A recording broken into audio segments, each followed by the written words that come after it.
ट्रकों की रैली निकालेंगे। ऐसा है, चाहे वो ट्रकों की रैली निकाले या ट्रैक्टर की रैली निकाले, कानून तो वापस होगा नहीं। और इसका एक समाधान है मेरे पास, तरीका निकाला जा सकता है। और वो तरीका है, सरकार ये स्पष्ट रूप से कह दे कि ये बिल वापस नहीं होगा, ये कानून वापस नहीं होगा, लेकिन, और ये बहुत महत्वपूर्ण है, लेकिन जो राज्य सरकारें इसको नहीं लागू करना चाहती वो ना लागू करें। ठीक है? तो फिर ये पंजाब से आए हुए किसान जो हैं, जाए पंजाब सरकार से कहें मत लागू करो, राजस्थान वाले कहें कांग्रेस की गवर्नमेंट से राजस्थान में मत लागू करो, बंगाल वाले कहें जाके बंगाल वाली से लागू ना करो, खत्म मामला। कि संविधान कानून वापस नहीं होगा, राज्य सरकारों की मर्जी है वो इसको लागू करे या ना करें, बात खत्म हो गई, इनकी मांग पूरी हो गई।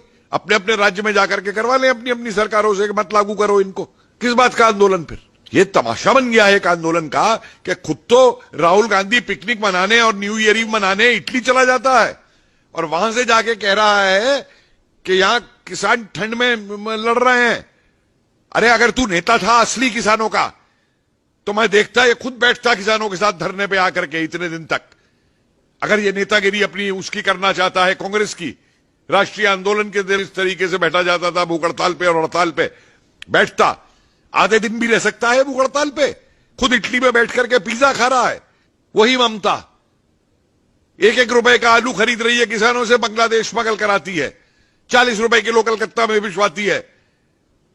सारे उसके बिचौलिए हैं उसकी पार्टी के।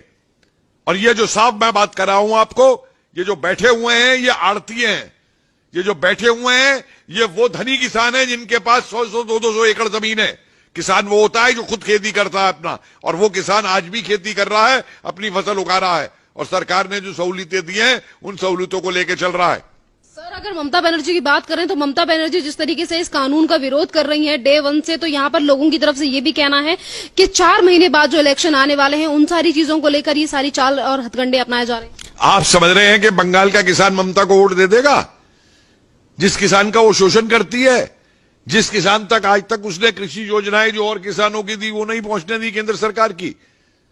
अरे ममता विरोध इसलिए नहीं कर रही है वोट के चक्कर में, ममता विरोध कर रही है क्योंकि अब ये एजेंट बन चुकी है कांग्रेस की, ये एजेंट बन चुकी है उन सारे नक्सलाइट्स और जिहादियों की जो देश के खिलाफ है।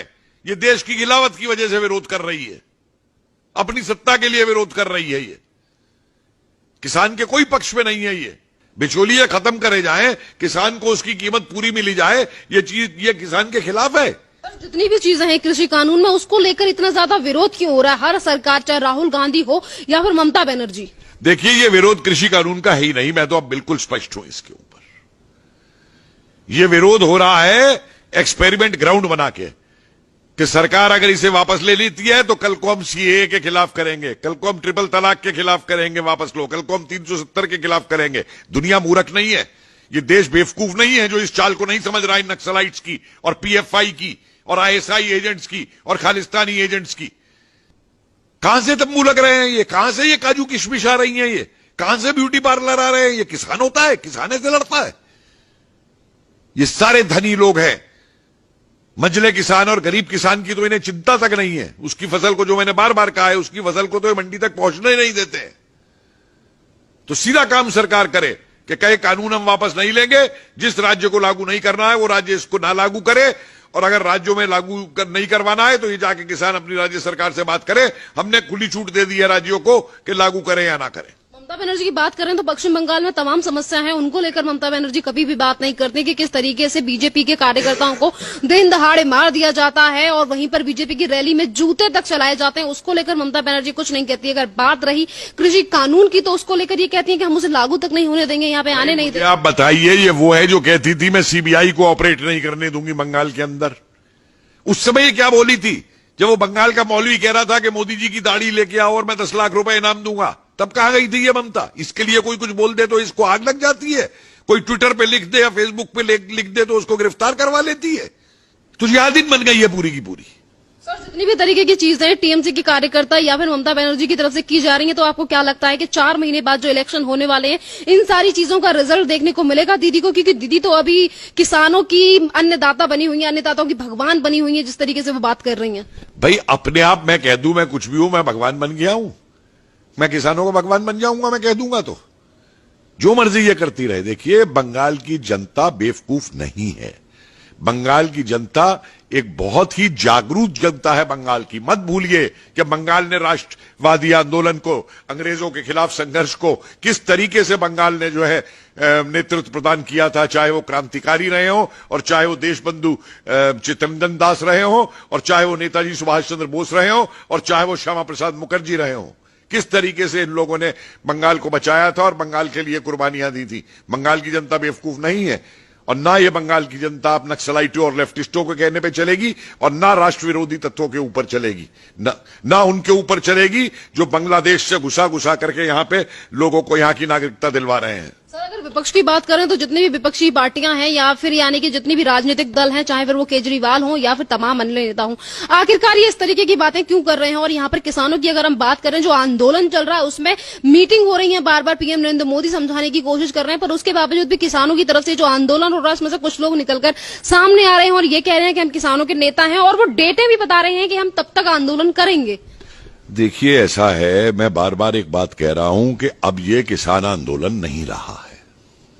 आप देखिए ना कि आंदोलन में तब मानता हूं जब कोई भी आंदोलन होता है तो उस आंदोलन के अंदर अगर किसी बात को लेकर आंदोलन होता है तो उस बात का समाधान निकाला जाता है बातचीत करके। उसमें ब्लैकमेल और थ्रेटनिंग और ये धौंस नहीं दिखाई दी जाती है। इन्हें मालूम है स्टेट पावर क्या है, ये क्या धौंस दे रहे हैं ये।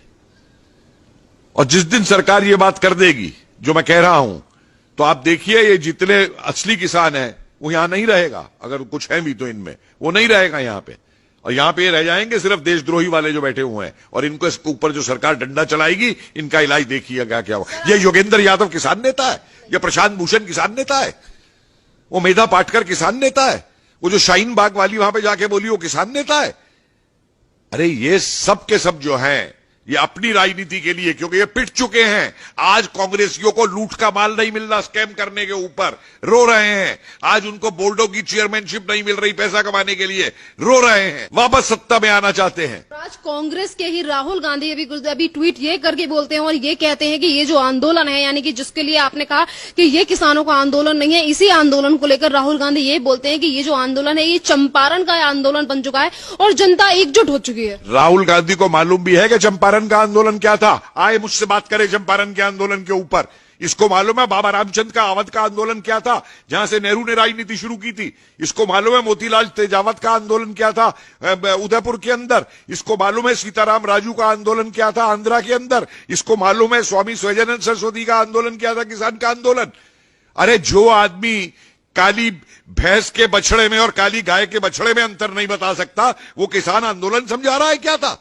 ये तो 4 किसान नेताओं के मुझे नाम गिना दे स्वतंत्रता आंदोलन से पहले। कांग्रेस सिर्फ इनका इस्तेमाल करती थी, इस्तेमाल कर रही है। सन 47 के बाद से इसकी कांग्रेस ने क्या किया है किसानों के लिए। आए मुझे बहस करे मुझसे आकर के, ट्विटर पे लिखवाना ना, ये इसके नक्सलाइट बैठ के लिखते हैं ट्विटर के ऊपर, ये खुद नहीं ट्वीट लिखता है।